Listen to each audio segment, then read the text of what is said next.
아닙니까? 예수님은 예수님의 길이 있는 거예요.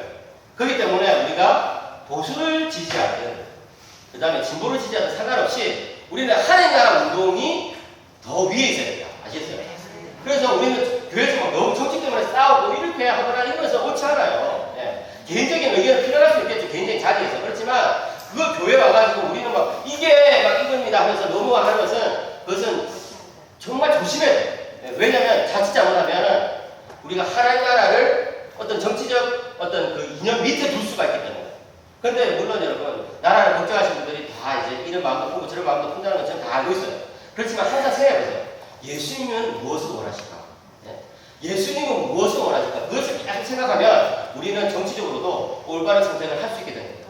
이제 이런 식으로 이제 로마서 13장 전반부를 제가 이제 정리를 한 겁니다. 자, 다시 정리하겠습니다. 기본적으로 이제 우리는 국가에 협력한다, 안 한다? 협력한다. 왜? 국가가 이제 우리에게 좋은 것들 제공해 주니까, 기본적으로는. 비록 비기독교 국가라고 할지라도, 그죠? 근데 국가가 우상숭배를 명령하면 어떻게 한다? 거부한다. 순종하지 않는다. 거부한다. 그 다음에 비성경적인 법을 만들면 그것도 거부한다. 예, 다니엘도 봤어요. 다니엘이, 그죠? 뭐 이렇게 우상숭배한 음식 먹으라고 하고 뭐 이렇게 하니까 거부해버렸잖아요. 예? 이제 더 이상 뭐 기도하지 말라고 했는데 여전히 하루에 3번씩 기도하고 있잖아요. 그 뭐예요? 국가가 비성경적인 법을 만들었더라도 그걸 지키면 안 된다는 거예요. 그 다음 비성경적인 정책을 세울 때는 어떻게 한다? 건의한다. 예? 그래가지고 이제 우리의 뜻을 그걸 밝히고 또 이제 서로 이야기를 하는 것이죠. 민주주의 국가에는 그렇게 이야기하면 서로 또 이게 수정이 되거든요. 그 다음에 예수님은 보수나 진보나 우파나 좌파나 이런 데 갇히는 분이 아니시고 우리는 하나님 나라에 늘 집중해야 된다.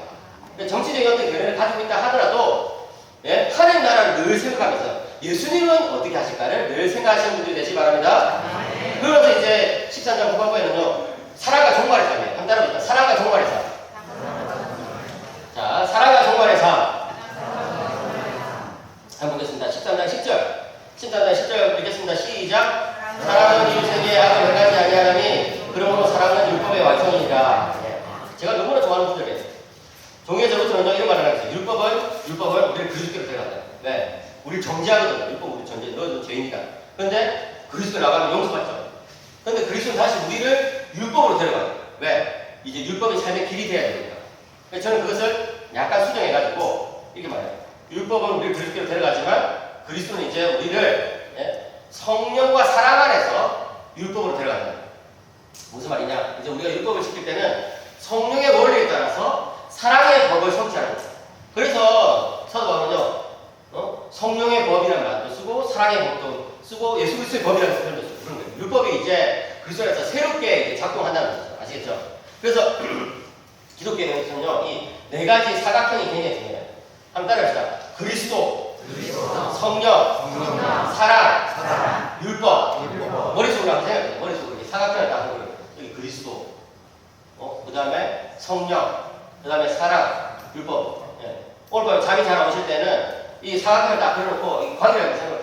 아, 그리스도와 성령은 어떤 관계야? 아, 그리스도를 믿음의 성령이 주어지지. 성령과 사랑은 어떤 관계야? 아, 성령은 우리에게 사랑을 주신 분이지. 사랑과 율법은 어떤 관계야? 아, 율법의 완성이 사랑이지. 예. 그래서 그리스도 율법은 어떤 관계냐? 아, 우리가 율법에 정죄받았지만 그리스도께 가면 용서받을 수 있지만 이렇게 하면 이 사각형을 그려가지고 그리스도, 성령, 그 다음에 사랑과 율법에게 막 관계를 생각하면서 하다 보면 잠이 잘 옵니다. 금방 잠이 와요. 그래서 이거를 이제 저는 기독교 윤리의 사각형이라고. 기독교 윤리의 사각형. 이렇게 해가지고 이제 그 존 스토트라는 분이 있는데요. 이분이 기가 막힌 말을 하는 거예요. 사랑은 이 글자 보이는 분 한번 해볼까요? 시작. 사랑은 방향을 받기 위해 율법을 필요로 하며 율법은 감하기 위해 사랑을 필요로 한다. 이게 기가 막힌 말씀이죠. 와, 진짜 사랑은 마음대로 행하는 게 아니에요. 방향이 있어요. 그 방향을 누가 제시해주냐? 할 말씀 율법의 제시입니다. 이러면서 뭐 내가 너를 사랑한다 이러면서 뭐 밤 12시, 1시, 2시에도 막 전화하고 이러면 스토킹하는 것이지 그 사랑하는 게 아니에요. 그거는 잘못된 거예요. 내가 조장이니까 너를 챙겨줄 테니까 밤 2시에 전화할게. 이거는 사랑이 아니에요. 이 율법 안에서, 그죠? 한 법 안에서 이제 서로 챙기고 하는 것이죠. 근데 반대로 너무 율법만 있으면 집사님 이것도 잘못되고 저도 잘못되고 목사님 이것도 잘못되고 이것도 잘못되고 우리 교회 이렇게 돼야 되고 율법만 있으면 살벌해요. 감동이 없죠. 감동이 없어요. 그래서 율법은 가마를 위해서 사랑이 필요하다. 그래서 나는 사랑과 율법 가운데 너무 한쪽으로 치우친 건 아닌가. 둘 다 필요하다는 거예요. 알겠죠? 예.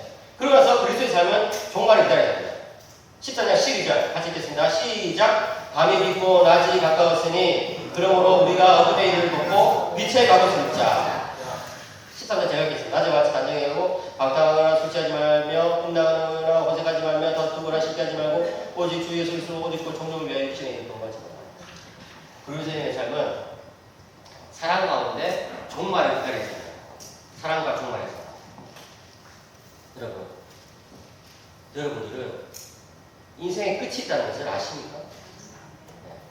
저는요, 이번 수련회 올 때 이 수련회가 언제 끝나니까 나에게 어떻게 이제 말씀 시간이 주어지고, 그러니까 이걸 어떻게 해가지고 끝까지 다 해야 되는데 계획을 세우고 이제 온 거거든요. 끝이 있으면 계획을 세우게 돼요. 우리 인생도 끝이 있다는 거예요. 여기서 천년만년 살 게 아니에요. 끝이 있다는 것을 알면 나의 이 물질을, 나의 능력을, 나의 이 환경을 어떻게 써야 되는지를 알게 되는 거예요.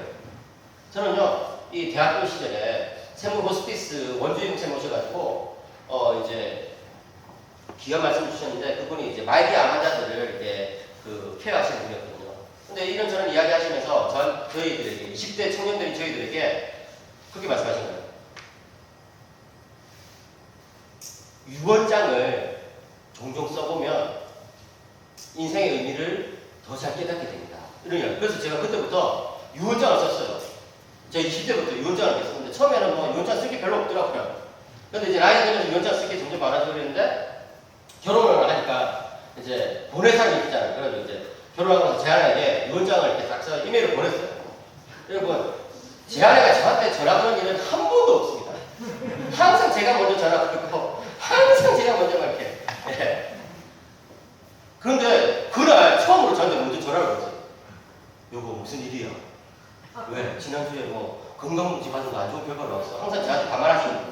그래서 제가 여보 아닙니다. 그게 아니고요. 나는 생각시절부터 유언장을 계속 써왔는데 저보다 생일이 2달 빠르더라고. 맨날 누나라고 부르고 이래요. 진짜.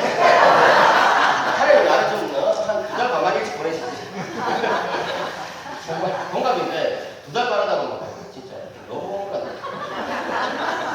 그래서 제가 그게 아니고 여보 나는 이제 총괄실로서 이렇게 유언장을 썼던 그런 습관이 있어가지고 이제 당신한테 보내는 걸 내렸더니 아 그래? 하면서 딱 끊어버려요. 그다음부터는 유언장을 써서 보내도 이거 보지도 않아. 그냥 바로 스탠베이. 빨리 출근하면 빨리 죽든지 왜 이렇게 유언장을 보내겠냐. 그래서 제가 유언장을 이렇게 쓰다 보니까 인생에서 중요한 것을 알게 되더라고요. 두 가지예요. 사랑과 사명. 사랑과 사명이 인생에서 얼마나 소중하다는 것을 깨닫게 됐어요. 그죠? 한 사람도 사랑하고 사랑, 가족들을 사랑하고 사랑, 나에게 주어진 사명에 최선을 다하는 것. 이게 유언장을 여러 번 써본 저희 결론이에요.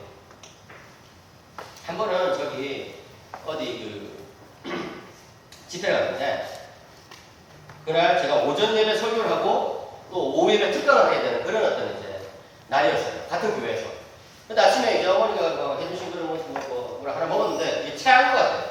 막 급하게 먹어서 가야 돼가지고 했는데 뭐 이제 속이 안 좋아. 운전해서 가는데 속이 안 좋아. 그래서 이제 딱 도착했는데 이제 굉장히 젊은 목사님, 담임 목사님이었어요. 그래가지고 이제 목사님 제가 지금 몸이 좀 안 좋은데 죄송하지만 이 목양실에서 누워있다가 이제 예배 올라가겠습니다. 교수님 쉬십시오 하면서 이제 비켜주시는 거예요. 그래서 누워있다가 이제 올라갔는데 이 예배 시작했는데도 몸이 너무 안 좋은 거예요. 너무 안 좋아요. 이 급제를 하면 여러분 이렇게 막 온몸에 피가 안 돌잖아요. 그래서 제가 여기 이제 앉아가지고 이렇게 있고 또 이제 목사님 바로 옆에 이제 또 앉아가지고 있고 이러는데 너무 힘들어. 그래서 장로님이 이제 기도하고 계시는 동안에 제가 목사님 목사님 제가 예배 마치자마자 바로 병원 가야 되겠는데 좀 준비 좀 해주세요. 예, 교수님 제가 준비하겠습니다. 걱정하지 마십시오. 근데 제가 좀 이따가 목사님 참 너무 힘들어가지고 손을 좀 주물러 주시면 되겠어요. 예, 손 주물러 줘요. 손 주물러는데 이 젊은 목사가 얼마나 손을 세게 주물렀든지 나중에 몸이 들었더라고요. 집에 가보니까. 그런데 또 이제 이 찬양대에 있는 집사님이 여자 집사님이 또 눈치를 채셨는지 장로님 교수 앞에서 기도하고 계시고 저한테 와가지고 막 이렇게 막 어깨를 막 주무는 거예요. 목사님 손을 주무르고 뭐 여자 집사님 뭐 어깨를 주무르고 아마 그날 누가 눈 떠서 살짝 봤으면 어디서 사이비가 왔구나 했어요. 그런데 이제 몸이 안 좋아져. 계속 손이 하얘지고 그냥 힘이 하나도 없고. 그래도 이제 제가 목사님한테 대신 소개하시면 안 됩니까? 그분이 저를 뭐 벌레 쳐다보는 그건 안 되죠. 그건 안 되는데요. 네, 알겠습니다. 제가 설교하겠습니다. 의자 좀 준비해 주십시오. 그래가지고 제가 난생 처음으로 주일 오전 공예배 때 의자에 앉아서 설교를 했어요. 의자에. 너무 힘드니까 서 있을 수가 없더라고요. 근데 그날 또 설교가 5대지였어요. 5대지. 보통 저는 기대지하고 3대지거든요. 5대지였지만 교회는 예배 공동체입니다. 이러면서 그날 한 15분 설교했거든요. 주일 오전 예배를. 원래는 한 45분 하려고 했는데 15분 설교했어요. 그런데 제가 이때까지 만난 청중들 가운데 제일 집중력이 좋아요. 목사가 막 한마디하고 막 손을 흔들고 이러니까 우리 목사 들어다 죽는 거 아니냐 이러니까 사람들이 그냥 200% 집중. 진짜 최고였어요. 근데 그날 이제 설교를 마치고 이제 갔어요. 내려갔더니 바로 막 토하고 있죠. 그래 또 권사님이 한번 따라오셔가지고 목사님 토하셨네요. 급체하셨구나. 제가 좀 따드릴게요. 이러면서 이제 막 손가락을 따는데 피가 막 까만 피가 나더라고요. 그래서 취한 거죠. 근데 이 권사님이 까만 피를 보더니만 신이 났는지 10손가락 다 따야 돼요.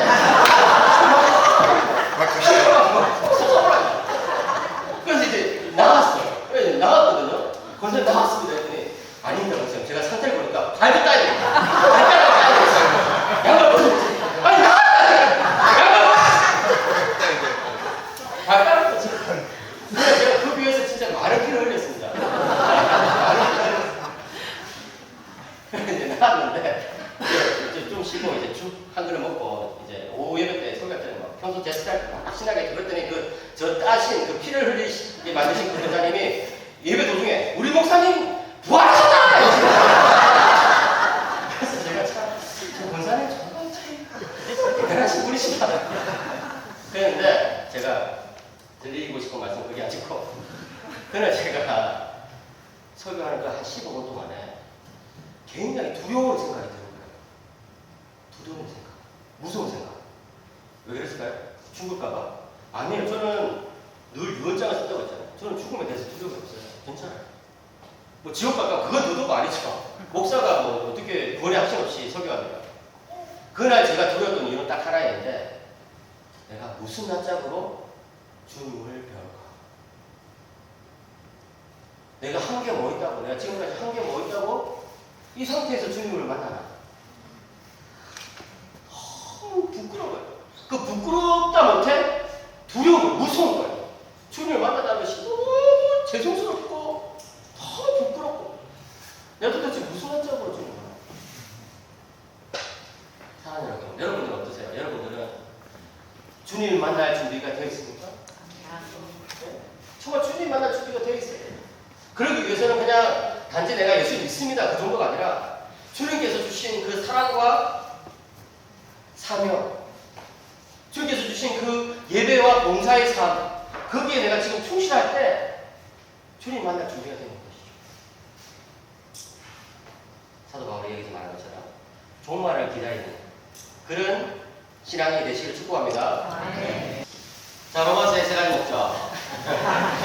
제일 처음에 보면 복음의 목적, 교회의 목적, 성경의 목적. 자, 1장부터 8장까지 복음의 목적이에요. 1장 전반부는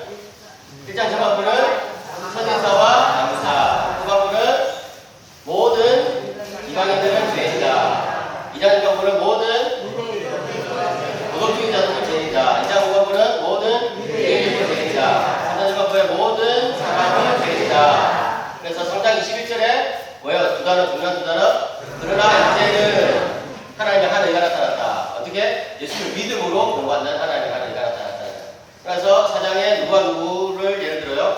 아브라함과 다윗을 들어가지고 칭의 교리를 증명하고 5장 전반부에는 칭의 받는 사람들이 받을 한 장, 칭의를 하는 사람들이 받을 복에 대해서 말하고 5장 후반부에는 누가 비교가 되줘요? 아담과 예수 그리스도의 비교가 되줄 통해가지고 그죠?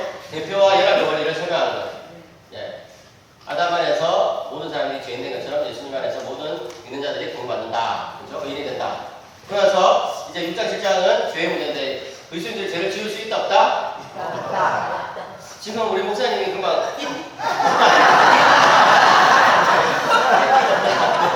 네, 지금 다시 한번 그리스도인 죄를 지을 수 있다 없다? 없다. 네, 없다. 그렇죠? 예,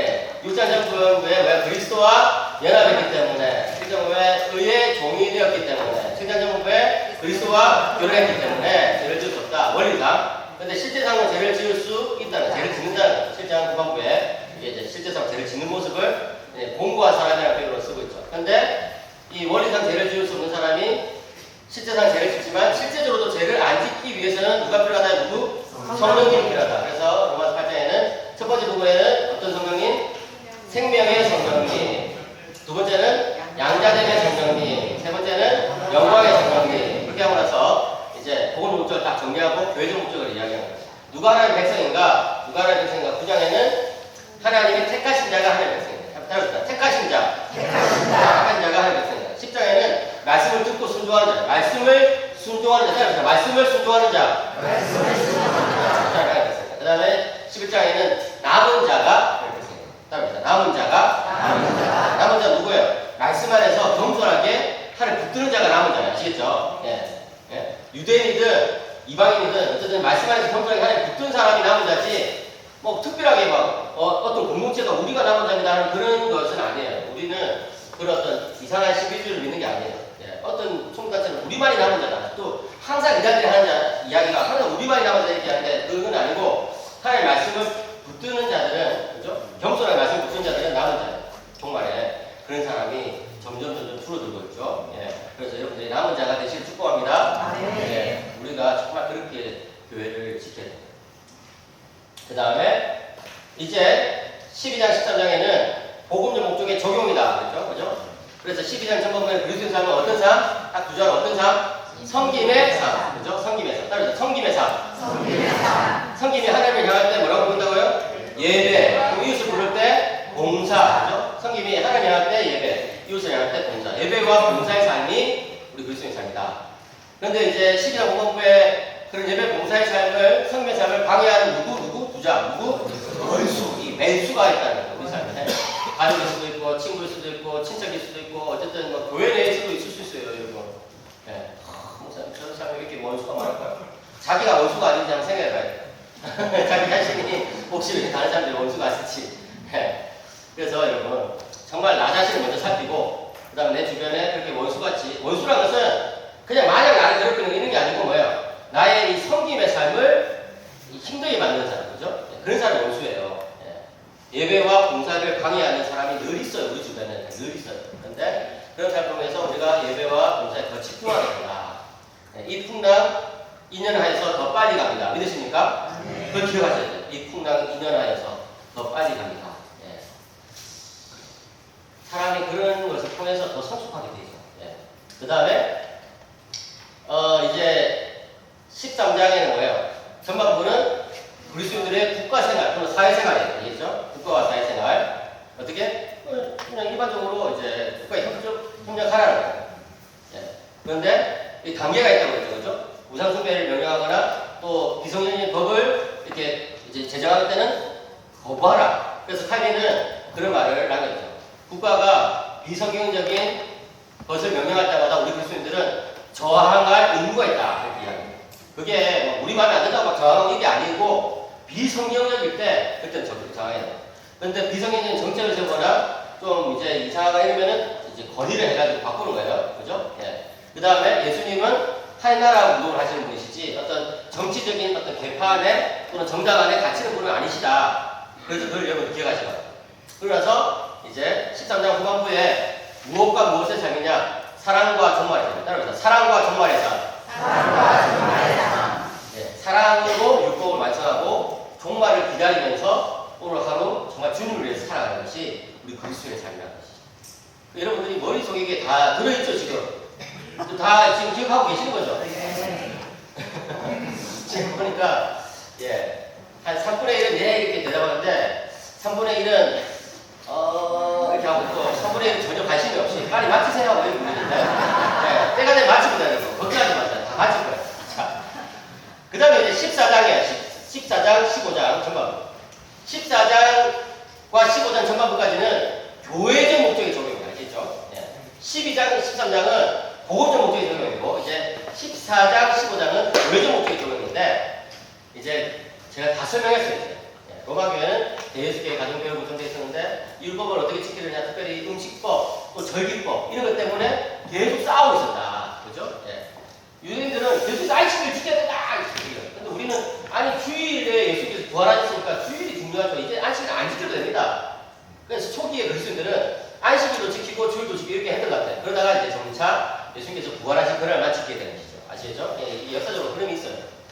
그런데 어쨌든 중요한 것은 우리가 정말 이 12장과 13장에 나와 있는 그 실천을 계속 이제 하는 것이 중요한 거예요. 예배 드리고 봉사하고 이런 것들이 중요한 것이지 이 교회 본질적인 활동이 중요한 것이지 그죠? 뭐 좀 바꿀 수 있는 것이 있어요. 예를 들어서 제가 대학 시절에 서울에 있는 어떤 교회에서 이제 신앙생활을 했는데 청년부에서 계속 싸운 게 뭐냐면은 찬송을 먼저 드리고 말씀을 들을 것이냐 아니 말씀을 듣고 찬송을 드릴 것이냐 이거 가지고 한 달 이상, 두 달 이상 싸운 거예요. 계속.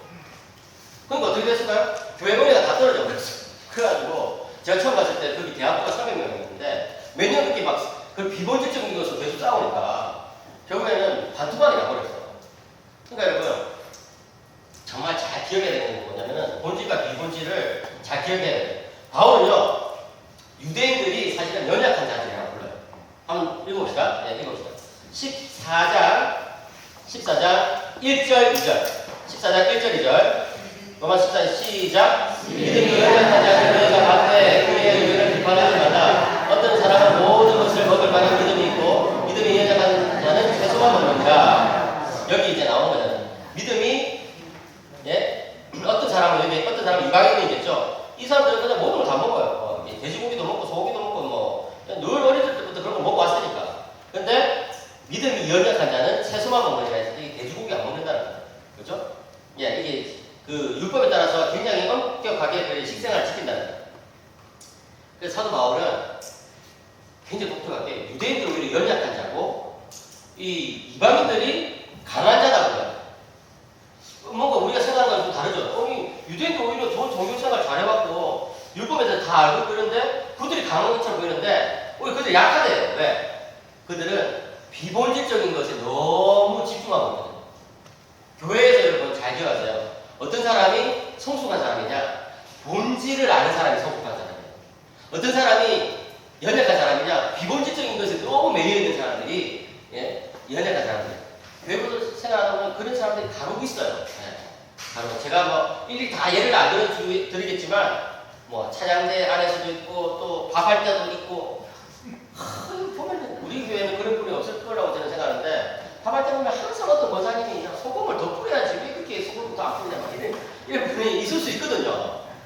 소금 덜 뿌리나 더 뿌리나 이게 뭐예요? 본질이에요, 비본질이에요. 비본질인데 그 권사님한테는 그게 본질이야. 네? 그 권사님한테는 오늘 주일날 나왔을 때 제일 중요한 게 오늘 예? 밥에 국에 소금을 얼마나 뿌리느냐 이게 제일 중요한 거예요.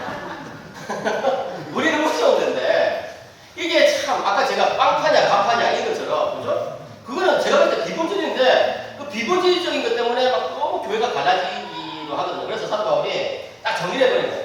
연약한 자는 사실은 본질 아니라 비본질에 신경 쓰는 사람들이 연약한 자다. 근데 여기서 중요한 게 뭐냐면은 오히려 강한 자가 연약한 자들에게 맞춰져요. 와 이게 또 이제 기가 막히죠. 기독교는요 어떻게 봤을 때는 뭔가 좀 이제 막 등급을 나누고 급을 나누고 사람을 이렇게 막 나눠요. 이래서 가정에서도 남편이 머리고 아내가 그죠? 예 순종하라 이렇게 이야기하는데 근데 또 이것만 보면 뭐 세상에 뭐 남성 중심적인 그런 문화를 따라가는 것 같은데 뭐예요? 뒤집어버려요. 남편이 아내를 위해서 죽어야 된다. 그죠? 예수님께서 자신을 교회를 위해서 내주신 것처럼 그렇게 사랑하라 이렇게 이야기해요. 이게 뭐예요? 뒤집는 거라고. 여기서 그죠? 뭐 자유를 누리는 사람이 강한 자다 이렇게 말하는 것은 세상하고 좀 비슷해 보여요. 그런데 오히려 약한 자에게 맞춰서라. 왜? 본질을 아니까. 본질을 아는 사람은 비본질적인 것을 별로 신경 안 쓰니까 그냥 맞춰줘 버리라고. 네. 아시겠죠? 그래서 여러분 그 다음 슬라이드 보면 우리 안에 연약한 자가 비본질적인 문제에 지나치게 예민한 사람들인데 거기 13절 보실까요? 13절 14장 13절 시작 그런즉 우리가 다시는 서로 비판하지 말고 도리어 부딪힐 것이나 거칠 것을 혼잡해 두지 않도록 주의하라. 그래서 교회의 갈등 문제를 해결하기 위해서 사도 바울은 9장, 10장, 11장에는 누가 하나님의 백성인가라는 근원적인 질문으로 접근했어요. 그래서 하나님 택하신 자가 하나님 백성 9장 또 하나님 말씀을 순종한 자가 갈 것이다. 10장. 남은 자가 갈 것이다. 이렇게 좀 도론도로 접근했는데 이제 14장에서는 굉장히 구체적으로 접근해요. 교회에 갈등이 있을 때 해결하기 위해서 14장 전반부에는 비판하지 말아요. 따라서 비판하지 말자. 비본질적인 것에 있어서는 비판하지 말고 그냥 넘어가는 것이 교회의 화합을 이루는 좋은 길이에요. 아시겠죠? 예. 그 다음에 14장 후반부에는 뭐냐면 따라서 거리끼는 것을 두지 말자. 다시 거리끼는 것을 두지 말자. 예를 들어서 교회가 어떤 문제가 있으면은 그냥 좀 덮어놓고, 그죠? 예, 그냥 좀 기도하고 그냥 조금 기다리면 돼요. 기다리면. 그게 지혜라니까요. 예를 들어서 어떤 이제 교회에서 당회가 좀 갈등이 있다면은 서로 당회 나눠야 되면은 그냥 하나 되기 위해서 그냥 좀 그 문제는 조금 이따가 다룹시다. 그 문제는 한 달 뒤에 다룹시다. 이러면 그냥 한 달 뒤에 다루시면 되는 거예요. 그냥 좀 덮어두고 기도하고 그러다 보면 마음이 서로하고 이게 합해지고 이렇게 될 수 있거든. 근데 너무 거리끼는 그 문제, 지금 갈등되는 그 문제를 또 이야기 이렇게 하면은 사람들이 기도할 시간이 없는 거예요. 기도를 해야지 하나님 앞에서, 그죠? 한 뜻을 찾고 이렇게 하게 되는데 계속 그 문제를 거론하고 이렇게 하면은 더 이제 이 나눠지게 돼요. 그래서 거리끼는 것을 두지 말아요. 그래서 15장 전반부에는 하나 볼까요? 건덕의 삶을 살자. 다시 건더기의 삶을 살자가 아닙니다. 건더기가 아니고 건더기 건덕. 건덕의 삶. 다시 시작. 건덕의 삶을 살자. 그 뭐야? 덕을 세우는 삶이에요. 덕을 세우는 삶. 네. 덕을 세우는 삶. 여기 15장 어디 나와요? 15장에 보시면은 7절 먼저 읽겠습니다. 시작. 15장 7절 시작. 그러므로 그리스도께서 우리를 받아 하나님께 영광을 주신 같이 너희도 서로 받으라. 서로 받는 것. 그죠? 하나 되면 이루라는 거예요. 그리고 이제 덕을 세우는 삶을 살아가라고 이야기를 하고 있어요. 어쨌든 이 세 가지 원리. 다시 14장 전반부에는 뭐예요? 비판하지 말 것. 14장 후반부에는 거리끼는 것을 두지 말 것. 15장 중반부에는 뭐예요? 건덕의 삶을 살 것. 이것이 이제 선을 이루고 덕을 세우는 삶을 살 것이 바로 이 하나 되기 위한 원리라고 했어요. 예. 여기서 굉장히 중요한 것은 뭐냐면은 교부들의 권면이에요. 교부들은요 이런 말을 했어요. 한번 따라볼까요? 본질에 있어서 일치를, 비본질에 있어서 관용을, 본질과 비본질을 구분하는 지혜를 주옵소서. 예. 이게 진짜 우리 기도 제목이에요. 본질에 있어서는 일치를 이루어야 돼요. 본질이 뭐예요? 복음이고 복음적인 실천, 이런 것들이 본질이에요. 예. 복음은 이만 가르 막 이렇게 떠드는데 복음적인 실천이 없다. 이것은 본질을 어기는 거죠. 그래서 그건 안 돼요. 복음과 복음의 실천이 본질이에요. 근데 기본적인 게 있죠, 그죠? 찬양대 선곡을 어떻게 할 것이냐, 좀 빠른 곡을 부를 것이냐, 느린 곡을 부를 것이냐, 찬양 시간을 뭐 20분 할 것이냐, 30분 할 것이냐, 이런 것들은 제가 봤을 때는 다 비본질적인 문제고, 이것은 좀 기다리고, 그죠? 그 다음에 교회 리더십에게 좀 장로님이나 뭐 목사님이 좀 건의하면서 좀 기다리고 이렇게 하면 되는 거예요. 그런데 그걸 계속 하게 하면은 이제 교회가 소란스럽다, 그죠? 그래서 여러분들이 교회에는 갈등이 늘 있는데 그 갈등을 잘 해결하는 방법을 배워야 돼요. 너무 나중심으로 생각하면 안 돼요. 예. 제가 이게 커피를 내리는 취미가 있거든요. 오늘 제 커피를 마신 분들 정말 축복하고 안 마신 분들은 다음 기회에 노려보시기 바랍니다. 커피를 이제 내리는 취미가 있는데 저한테 커피를 갈아주신 저희 커피 사부께서 이제 한 번은 저한테 커피를 쫙 이제 내려주면서 이렇게 말합니다. 교수님, 탁월한 바리스타와 평범한 바리스타의 차이가 뭔지 아세요? 글쎄요. 평범한 바리스타는 커피를 자신에게 맞추지만 탁월한 바리스타는 자신을 커피에게 맞춰줍니다. 와, 이게 도대체 무슨 말이야? 역시 사부는 다른 세계에 계시는 거예요. 예, 클래스가 다르시구나, 역시 사부는. 근데 제가 진짜 그 말에 은혜를 받았어요. 예. 탁월한 바리스타는 이 커피에 그 이제 어느 정도 뽑혔는지 또 어디서 나왔는지 뭐 이런 걸 다 해가지고 그게 물 온도도 맞추고 뭐 이렇게 드리퍼도 바꿔주고 뭐 이렇게 하는 그런 기술들이 다 있거든요. 커피에 자신이 맞춰준다고. 근데 여러분, 그걸 우리 신앙생활에 적용해 볼 수 있어요. 여러분, 탁월한 성도와 평범한 성도의 차이가 뭔지 아세요? 평범한 성도는요, 자기에게 이렇게 맞추려고 다. 목사님도 자기 스타일대로, 장로님도 자기 스타일대로, 권사님도 자기 스타일대로 다 자기. 근데 탁월한 성도는요, 복음과 진리 안에서 다른 사람에게 맞춰줘요. 목사 그렇게 하시죠. 괜찮습니다. 장로님 그렇게 하시죠. 그렇게 괜찮습니다. 예? 복음과 진리에서 떠나면 그건 잘못된 거예요. 그죠? 복음과 진리에서 떠나면 그거는 우리가 용납하기 힘들어요. 그렇죠? 근데 진짜 복음과 진리 안에 있다 한다면은 다른 사람에게 자기에게 맞죠. 사도 바울이 그랬잖아요. 유대인처럼 헬라인처럼 저는 얼마든지 그냥 맞춰줍니다. 예? 자기 제자 중에 한 사람은 할례를 시켰다고 한 사람 또 할례 하지 말라고 했다고 막 이게 뭘까요? 그 복음적인 이유로 결정을 하는 것이지 어떤 내 스타일, 예? 나의 어떤 내가 좋아하는 취향 이런 게 중요한 게 아니라고. 여러분들이 교회 생활하다 보면 정말 다양한 사람이 오잖아요. 그죠? 정말 이렇게 여러분들이 오시는 거예요. 교회는 문턱이 없잖아. 그럼 누구든지 올 수 있으니까 정말 다양한 스타일과 취향을 가지고 분들이 오셨는데 서로 존중하세요. 저분은 찬양을 좋아하시는구나. 그러면 저분이 이제 뭐 기도인 갔을 때는 한 시간 좀 놀리는 것에 대해서 그냥 이해하시면 돼요. 저분은 기도에 집중하시죠. 그럼 기도를 평소에는 그냥 뭐 한 30분 하지만 또 저분이 기도인 갈 때는 한 40분, 50분 할 수도 있겠다. 이해하시면 돼요. 근데 그거를 막 계속 맞추려고 하고 나한테 이렇게 막 뜯어 맞추려고 하다 보면은 어떻게 돼요? 이게 교회가 힘들어진다. 그래서 복음과 진리 안에서 서로 맞춰주는 그런 분들이 되시기 바랍니다. 자, 그리고 나서 이제 선교적 목적이 나와요. 선교적. 15장 16절. 15장 16절 읽겠습니다. 15장 16절 시작. 이 은혜는 곧 나로 이방인을 위하여 그리스도 예수의 일품이 되어 하나님의 복음의 제사장 직분을 하게 하사 이방인을 제물로 드리는 것이 성령 안에서 거룩하게 되어 받으시만 하게 하려 하시니라. 아멘. 예, 여기 보시면 하나님의 복음의 제사장이에요. 이제 드디어 로마서 세 번째 목적, 그죠? 로마서의 첫 번째 목적 뭐예요? 첫 번째 목적은 복음적 목적, 두 번째는 교회적 목적, 그러고 나서 마지막으로 성교적 목적인데 성교적 목적이 이제 드디어 나온 거예요. 왜냐면 이제 성교적 목적은 나를 좀 지원해달라, 그죠? 기도로, 그리고 또 그 헌금으로 이렇게 지원해달라는 거거든요, 물질로. 그러니까 이제 이야기 제일 마지막에 꺼내는 거예요. 처음부터 그런 이야기하면 좀 분위기가 성박해지잖아요. 그래서 제일 마지막에 이제.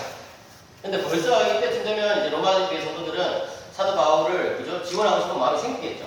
정말 이렇게 복음을 우리에게 전하시고 또 저기 스페인까지 전하시려는 이분을 우리가 도와드려야겠다. 이런 생각이 이제 드는 거예요. 여기 하나님의 복음의 제사장 이 표현이 굉장히 독특한 표현이죠. 한번 따라해볼까요? 하나님의 복음의 제사장. 구약시대에는 어떤 사람들, 어떤 지파 사람들만 제사장이 될 수 있었어요? 레위 지파 사람들만 제사장이 될 수 있어요. 그런데 사도 바울은 베냐민 지파 사람이에요. 근데 뭐 지파를 다 떠나서 이제 우리 모두가 하나님 복음의 제사장이라는 거예요. 나는 제사장이다. 제사장은 어떤 사람인가요? 제사장은 복음과 세상을 하나님과 이 세상을 연결시켜준 사람이 제사장이에요. 제가 존경하는 목사님이 있어요. 그분은 이제 독특한 특징이 있는데 중요한 이야기를 할 때 목소리가 더 작아져요. 저는 중요한 이야기를 하면 목소리가 더 커지거든요. 근데 그분은 이제 이상하게 중요한 이야기를 하면 목소리가 더 작아져요.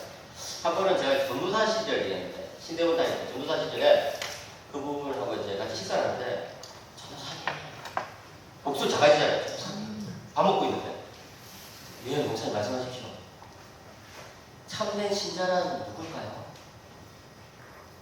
참된 신자요? 뭐 예수님 잘 믿고 뭐 예수님처럼 사는 사람 아닙니까? 에이 그런 판에 박힌 소리 말고 정말 전도사님 마음에서부터 우러나오는 그런 고백 없어요? 그래서 목사님 어떻게 생각하십니까? 했더니 참된 신자는 그 눈에 두 가지 눈물이 있는 사람이죠. 첫째는 말씀을 들었지만 그 말씀대로 살지 못하는 자신을 두고 흘리는 회개의 눈물. 둘째는 그런 눈물을 흘릴 줄 모르는 사람들을 대신해 주는 중보의 눈물.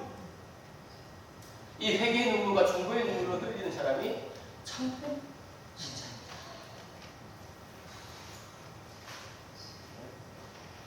20년 전의 이야기, 20년 전에. 근데 아직도 기억이 나요. 어떤 말씀은 정말 머릿속에 탁 박혀가지고 떠나질 않잖아요. 밥 먹다가 목사님이 저한테 해주신 그 말씀이 떠나질 않아요. 복음의 제사장이 그런 사람이에요. 복음의 제사장은 정말 눈물 가운데 살아가요. 말씀을 들었지만 내가 말씀을 실천하고 정말 내가 몸을 보였는데 내가 구역장이고 내가 장로고 내가 검사고 시스고 이런데 직분자인데 왜 나는 참 부족하? 하나님께서 부족하잖아요. 부족하잖아요. 그렇지 않습니까? 그럴 때 자신을 두고 눈물을 흘려야죠. 부족한 나 자신을. 그리고 그런 눈물을 흘릴 줄 모르는 우리 주변의 사람들이 얼마나 많아요. 그렇죠? 아직까지 복음을 모르는 사람들, 아직까지 예수님 모르는 사람들, 아직까지 예수님 믿는다고 하지만 아직까지 복음의 깊은 것을 아직 모르는 사람들, 그런 사람들을 향해서 우리가 대신 눈물을 흘려줘야 돼요. 그리고 우리 예수만 교회는요, 대신 울어줄 수 있는 사람이 돼요. 자기 자신을 위해서 울지 못하는 사람들, 자기의 영적인 상황을 모르니까 너무 불쌍하게 자기 자신을 보지 못하니까 눈물을 흘리지 못해. 그런데 우리는 그런 사람들 대신해서 눈물을 흘리는 거예요. 그런 사람들 대신해서. 여러분들 눈에 그런 중보의 눈물이 있을 때 주님은 이 세상을 불쌍히 여기십니다. 여러분, 소돔과 고모라가 왜 망했을까요? 그 성에 의인 10사람이 없어서 망한 거 아닙니까? 우리나라가 지금 왜 이 모양이 꼴이 지금 힘들어지고 있어요? 단지 코로나 때문인가 그런 게 아니고 영적으로, 예? 왜 이렇게 영적으로 힘들어지고 있냐고. 경제적인 상황, 정책적인 상황, 사회적인 상황 다 떠나서 영적으로 왜 이렇게 사람들이 갈수록 강팍해지고, 그죠? 복음을 떠나고 정말 교회에 나오지 않고 이렇게 되거든요. 그것은 우리가 눈물이 메말라서 그런 거 아닐까요? 여러분, 한 사람이 있으면 하나님은 그 한 사람 때문에 그 지역을, 그 나라를 살린다고 해서 믿으시기 바랍니다. 네. 그래요. 정말 코로나가 한창일 때 우리 신학과에 한 명이 저를 찾아왔어요. 전화를 일단 먼저 했어요. 전화를. 2020년 9월쯤이었는데 교수님 저를 좀 만나주세요. 왜요? 상담을 받고 싶습니다. 근데 그 당시에 이제 코로나가 막 한참이 그러니까 시작된 지 얼마 되지도 않아. 그러니까 대면 상담은 금지되어 있었거든요. 학교에서 원칙적으로. 그래서 죄송하지만 형제님 전화로 비대면으로 상담을 해야 되겠는데 그랬더니 교수님 제가 죽겠습니다. 제발 좀 만나주세요. 불렀어요. 오라고 했어요. 근데 이제 그 형제 오기 전에 좀 제가 그 형제 조금 조사를 해봐야 되니까 카톡을 봤는데 카톡 프로필 사진이 그냥 새까만색이에요. 새까만색. 그 밑에 뭐라고 적혀있냐면 신학은 사람을 죽이는 학문이다 이렇게 적혀있는 거예요. 저는 이때까지 신학에 대해서 다양한 정의를 알고 있지만 신학이 사람 죽이는 것은 처음 알았거든요. 그때. 그래서 이상하다. 딱 와서 봤는데 쫄티를 달고 있어요. 굉장히 근육질이에요. 와, 멋있어. 머리 물을 들고 양쪽에 또 이 뭡니까 문신을 새겼는데 막 와 여기 용 호랑이 튀어나올 것 같아요. 야. 근데 눈을 보니까 굉장히 어려워요. 상담을 해준 형제 어떻게든 저를 찾아오셨죠? 교수님 제가 너무 힘듭니다. 정신분열증과 공황장애 약을 먹고 있는데 지금 의사 선생님도 이제 포기한 상태고 이제 약을 먹기 싫어요. 너무 힘들어요. 눈을 보니까 너무 어두워요. 어떻게 해서 신학과 왔죠 했더니 고등학교 때 수련회 가지고 은혜 받아서 신학과 왔다는 거예요. 그래서 공부해 보시니까 어떤 분인데 정말 요즘 신학 공부가 너무 힘들어요. 여러분 신학을 하면은 이 헬라어라는 무시무시한 언어를 배워야 되거든요. 이 신약 성경이 이게 그 뭡니까 로마서가 헬라어로 되어 있거든요. 여러분 헬이 뭐예요? 헬 뭐라고요? 헬이 지옥이잖아요. 지옥. 이게 헬라어가 거의 지옥의 언어예요. 하나 외우면 두 개가 사라져버리고 네? 외우자마자 날아가고 휘갈성어. 네? 소세전일보다 더 빨리 날아가. 이런 헬라어를 배우고 하니까 얼마나 힘들겠어요. 교수님 공부하면 할수록 자존감이 더 떨어집니다. 보니까 그 형제 이제 아버지 어머니가 학원 선생님이세요. 원장님. 그러다 보니까 이 아들에 대한 기대가 너무 컸던 것 같아요. 그러니까 중고등학교 때 시험 안 치면 계속 때리고 야단치고 이렇게 하니까 얘가 주눅이 더 버린 거예요. 그러다가 나중에는 이제 문제가 생긴 거예요. 제가 형제님 뭐 좋아하는 거 없어요? 복싱을 좋아했었는데 그래서 어쩐지 그 근육이 보통이 아니더라. 근데 지금 복싱도 다 때려치고 그냥 방구석이 차박해가지고 아무것도 안 합니다. 그래서 제가 형제님 보니까 너무 멋있어요. 와 근육도 진짜 멋있고 머리 물도 너무 잘 들었고 와 진짜 문신이 내가 이때까지 본 문신 중에 최고 같아요.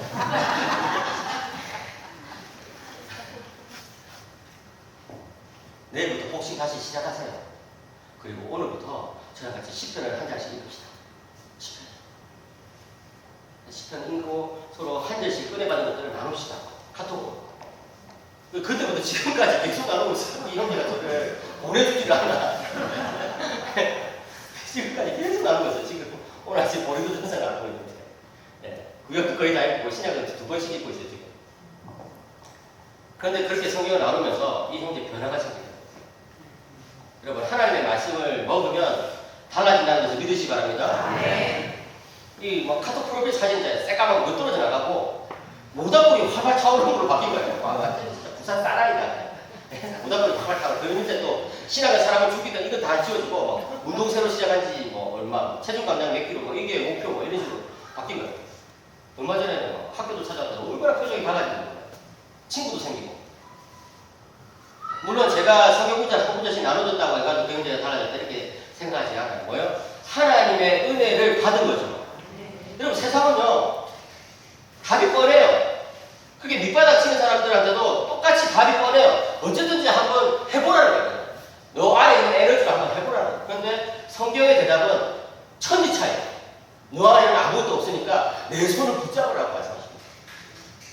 그런데 문제는 뭐예요? 그 손을 붙잡지 못한 사람들 어떻게 하느냐. 너무 에너지가 떨어져 버려가지고 예수를 붙잡으면 살 텐데 그 손을 붙잡지 못한 사람들은 어떻게 해요? 우리가 제사장이 돼가지고 한 손은 예수님, 한 손은 그 지체의 손을 붙잡고 연결시켜주는 거 그거 필요한 거 아닐까요? 여러분들이 정말 우리 주변에 그런 사람들이 항상 있다고요. 에너지가 다 떨어져 버린 사람들이 우리 주변에 반드시 있거든요. 그런 사람들 예수님께서 찾아가기를 원하십니다. 어떻게 해요? 여러분들이 통로가 되거든요. 여러분이 통로가 되거든요. 복음서 보면요. 이게 뭐 중풍병자가 이렇게 있는데 어떻게 중풍병자 예수님께 나가면 못 나가냐 그러니까 사람들이 친구들이 와가지고 지붕을 뚫어버려요. 지붕을. 남의 집 지붕을 뚫는 게 여러분 상식적입니까? 그 비상식적이냐? 너무 말이 안 되잖아요. 근데 그 친구들은 그런 일을 해버려요. 왜? 이 우리 친구 중풍병자를 살려야 되니까. 근데 예수님께서 뭐라고 하세요? 그들의 믿음을 보시고 그 중풍병자를 고치신 거예요. 중풍병자 믿음이 아니라 그냥 그들의 믿음을 보시고 지붕을 뚫고 그냥 막 남이 뭐라고 하든 욕을 바가지로 듣고 말든 비상식적이다 하여튼 그냥 그 중풍병자를 내리는 그들의 믿음을 보시고 중풍병자를 고치시고. 여러분의 믿음이 어떤 믿음입니까? 그냥 착한 세상처럼 그냥 그런 믿음인지 아니면 정말 예수님을 의지하면서 복음과 세상을 연결해주는 이런 하나님의 복음의 제사장인지 한번 생각해 보시기 바랍니다. 여기 보시면요 사도 바울이 진짜 기가 막혀요. 여기 15장 이제 후반부를 우리가 다루고 있습니다. 여러분 15장 후반부 이게 뭐라고 말하냐면은 23절 한번 읽어보겠습니다. 시작. 이제는 이 지방에 일할 곳이 없고 또 여러 해 전부터 언제든지 서바로 갈 때에 너에게 가기를 바라고 있었으니 그래 진짜 기가 막힙니다. 여기 사도 바울이 지금 서바라로 계속 가려고 해요. 학자들에 따르면 사도 바울은 선교 정책을 펼칠 때 이사야 후반부를 읽으면서 선교 정책을 펼쳤다고 이렇게 이야기하고 있어요. 그러니까 이 선교 정책도 자기 마음대로 하는 게 아니고 이사야서 후반부 특별히 이 60장부터 66장 사이를 대충 묵상하면서 어떻게 선교를 전략적으로 할 수 있을지 묵상했다는 거예요. 근데 거기 보면 어떤 말씀이 나오냐면은 이사야 66장에 19절에 여러 나라 곧 다시스와 여러 나라들의 나의 영광을 전파하겠다 이런 말씀이 나와요. 이사야 66장 19절에 여기 나오는 다시스가 어디냐면은 스페인이에요. 스페인. 아시겠죠? 그러니까 여기서 사도 바울이 딱 발견한 거예요. 딱 발견한 거예요. 아 그렇구나. 언젠가는 스페인까지 복음이 전파되는구나. 근데 사도 바울이 여기서 한 걸음 더 묵상한 거예요. 그 복음이 나를 통해서 스페인까지 전달된다면 얼마나 좋을까.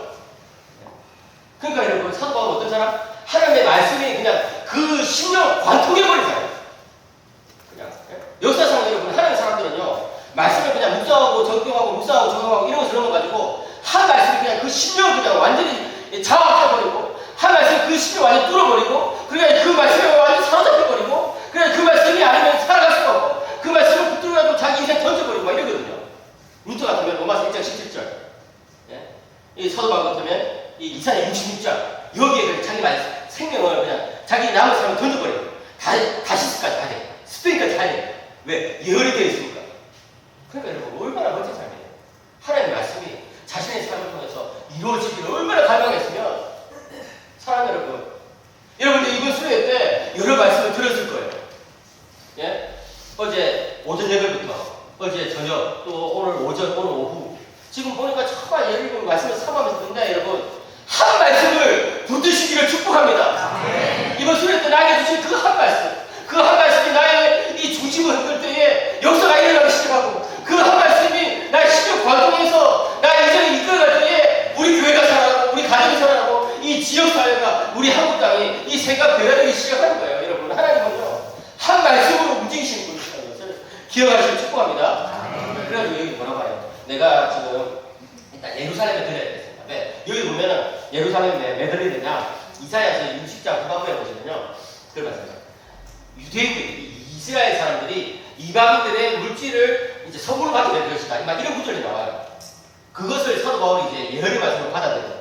왜? 유대인들이 지금 예수를 믿어야 합니다. 안 믿잖아요. 근데 이방인들이 막 물질을 거들어가지고, 재물을 거들어가지고, 헌금해가지고, 그 당시에 이 예루살렘에 사는 사람들이, 유대인들이, 이스라엘 사람들이 힘들었거든요. 굉장히. 기근이 있고 이러니까. 그걸 막 갖다 주면, 이 유대인들이 감동받을 거 아닙니까? 아니 도대체 이방인들이 우리가, 그렇게 무시하고, 멸시하고, 유대인들이 이방인들 얼마나 무시했냐면, 이방인들은 하나님께서 지옥의 땔감으로 쓰기 위해서 만들었다. 이런 헛소리를 짓거렸어요. 지옥의 땔감. 여러분, 지옥의 땔감이 말이 됩니까? 그런 이상한 표현을 써가지고.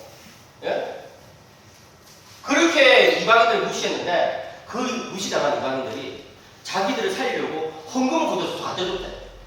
그러면 어떻게 될까요? 왜 그럴까, 저 사람들이? 물어볼 거 아니에요. 그게 내가 대답한 뭐예요? 복음 때문인 거야. 복음 때문에 저 사람들이 우리를 살리려고 하는 거야. 와, 우리도 복음을 믿어야 되겠다. 이렇게 되는 거예요. 아시겠죠? 그래서 헌금을 가르쳐 받아서 헌금을 못 얻어주고 이제 결국은 예루살렘에 갖다 주고 그 다음에 예루살렘에서 그 다음에 이제 어디 로마에 걸렸다가 결국 스페인까지 달려가는 거예요. 자, 질문. 사도 바울이 지금 로마서를 어디서 쓰고 있다고 해서 제가 첫 시간에 로마서를 어디서? 고린도에 자기가 고린도에서. 여러분 거리를 따져보면요 기가 막혀요. 고린도에서 예루살렘까지 가야 되는데 그 거리가 1300km.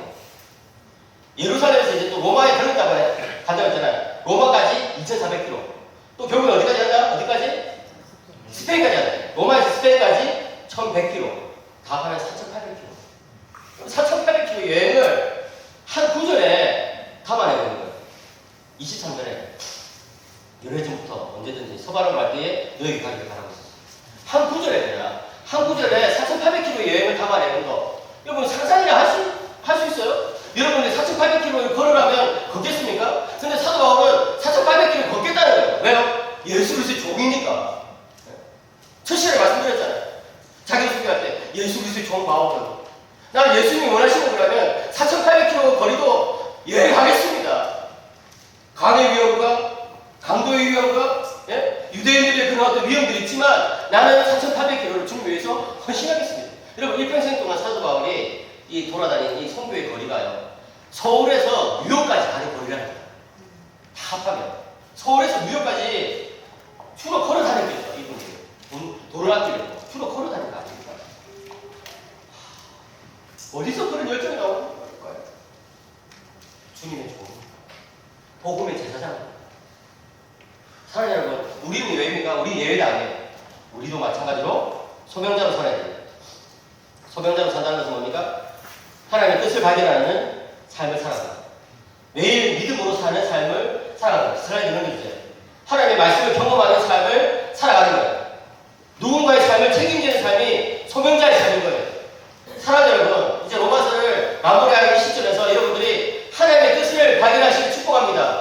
하나님의 한 말씀, 그걸 붙드는 거예요. 매일 믿음으로. 믿음은 뭐예요? 예수 그리스도와 연합하는 것이다.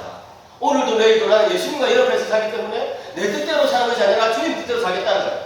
그리고 뭐예요? 하나님의 말씀을 경험하는 거예요. 그래서 살게 되면 언젠가 하나님께서 말씀을 이루십니다. 믿으시기 바랍니다. 이루어지는 거예요. 이루어지는 거예요. 어느 순간. 그리고 누군가의 삶을 책임지면서 이제 로마서 마지막 장, 16장. 로마서 마지막 장은요, 인사예요. 인사, 끝인사예요. 네, 그냥 간단하게 정리하고 마치겠습니다. 로마서 마지막 장은요, 27명 이상의 이름이 나와요. 와, 이름은. 사도 바울이 로마에 가봤다고 했어요? 못 가봤다고 했어요? 아니, 그냥 못 가봤잖아요. 못 갔으니까 로마서를 쓴 거죠. 그런데 27명의 이름을 알고 있다는 것은 그만큼 사도 바울이 보편교회 의식을 가지고 다른 교회에 대해서 관심을 가지고 있었다는 거예요. 우리 교회뿐만 아니라 다른 교회가 잘 되는 것을 위해서 기도하고 있었다는 거예요. 자기가 세운 교회도 아니면서도. 그리고 그 중에 9명이 여성들의 이름이에요. 여기 27명, 이렇게 직접적으로 이름이 거명된 것은 24명이지만 어쨌든 누구누구의 집, 이렇게 해가지고 어쨌든 27명 이상의 이제 이름이 쭉 거명되는데, 집과 저쪽으로 거명되는데, 그 중에 3분의 1이 여성이라는 거예요. 그 당시 로마 사회는요, 이 여성들이 이렇게 인정받던 사회가 아니에요. 예. 그 당시 로마 사회는요, 이 여성들의 사회생활이 굉장히 제한되는 그런 사회였어요. 그런데 교회 안에서는 상황이 달랐다는 거죠. 그리고 또 이 이름들을 잘 분석해보면요, 굉장히 재밌는 것을 알 수 있는데, 계층이라든지, 인종이라든지, 성별이라든지, 또 민족이라든지, 이런 것이 다 다양하다는 거예요. 그 이름을 분석해보면 그걸 알 수가 있거든요. 왜냐면 이름을 이제 흔히 쓰는 이름들이 있고 그러잖아요. 우리나라 사람들과 미국 사람들 이름이 다르듯이, 이 당시에도 로마 사람들이 민족에 따라서 이름이 다른 거거든요. 근데 그걸 잘 분석해보면 굉장히 다양한 집단이에요. 굉장히 다양한 사람들이 모여있는 공동체였다. 우리는 무엇을 알 수 있습니까? 이 다르다는 것은 교회에 있어서 굉장히 중요하다. 여러분, 우리 이 예수왕교회가 정말 가족같이 좋은 것은 정말 좋아요. 근데 너무 우리끼리만 잘 지내야 되겠다, 이것은 아니에요. 교회 새로운 사람들이 오면 마음을 열어야 되는 것이죠. 교회 누군가 새롭게 오면 그들과도 하나가 되어야 되는 것이죠. 왜? 교회는 다양한 사람들이 하나가 되는 공동체니까. 로마 교회가 그랬으니까. 그리고 교회는요, 남성과 여성이 서로 조화롭게, 그죠? 서로 섬기는 공동체가 돼야 돼요.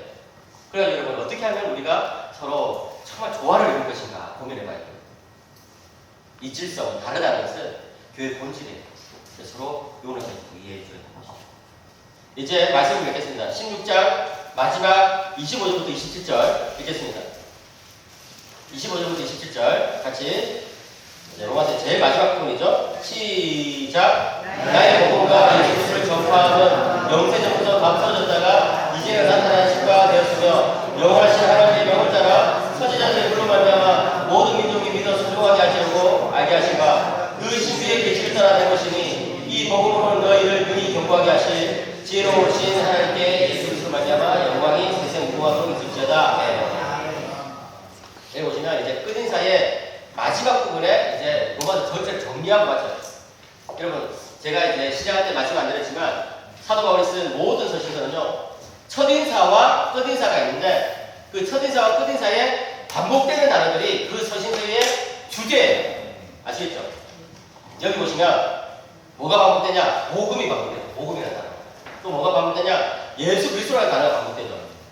또 뭐가 반복되냐? 하나님이라는 단어가 반복되죠. 그래서 로마서의 주제는 뭐예요? 예수 그리스도를 통해서 나타난 하나님의 의를 믿는 것이 복음이다. 예수 그리스도를 통해 나타난 하나님의 의, 이것을 믿고 붙들고 그 의 안에서 살아가는 것이 바로 복음의 핵심이라는 것이죠. 이렇게 해가지고 사도 바울은 이 복음의 핵심을 다 전하고 서신서를 마칩니다. 사랑하는 여러분, 제가 어제 오늘 여러분들에게 로마서 전체를 다 설명해드렸는데, 제가 첫째 시간에 말씀드린 것처럼 이제 로마서를 여러분들은 이제 한번 훑은 거예요. 로마서를 다 깨달았다고 생각하시면 안 돼요. 이제 로마서를 한번 훑은 거예요. 전체적으로. 그죠? 그래가지고 이 로마서를 이제부터 계속 묵상을 해요. 그죠? 다른 성경을 읽으시고 또 로마서 읽으시고, 다른 성경 읽으시고 또 로마서 읽게 해가지고, 로마서를 통해가지고 정말 여러분의 삶이 로마서를 통해서 완전히 달라져요. 제가 도전드린 것도 있죠. 그죠? 네. 물론 그런 것들이 힘들 거예요. 저도 마찬가지예요. 저도 설교를 하지만 부족함을 많이 느껴요. 설교 마치고 집에 갈 때는 항상, 주님 왜 이렇게 부족한 저를 쓰십니까? 정말 저는 너무 부족한데. 그런 생각 많이 해요.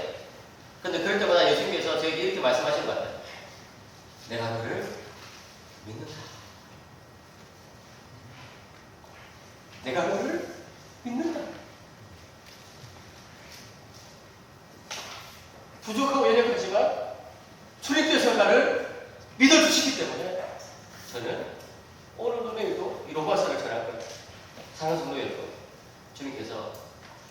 우리를 세우시는 거예요. 여러분들 할 사람은 귀하게 여기시고 믿어주시기 때문에. 물론 우리도 예수님 믿죠. 그래서 예수님도 우리를 믿어주시고 다시 시작하자. 괜찮아. 너 잘하고 있어. 다시 시작하자. 믿어주시는 거예요. 그 예수님께서 우리를 믿어주시기 때문에 그 변화없는 사랑 때문에 우리는 부족하고 연약하지만 때로는 이런 모습, 때로는 저런 모습으로 주님께 충성하면서 살아가는 것이죠. 사랑하는 여러분, 사도 바울처럼 정말 일평생 주님만 바라보면서 나가시는 여러분 되시길 축복합니다. 아멘. 바울의 예수님이 우리 예수님, 바울을 쓰신 그분이 우리도 역시 쓰기를 원하십니다. 여러분들 믿어주시고 같이 기도하겠습니다.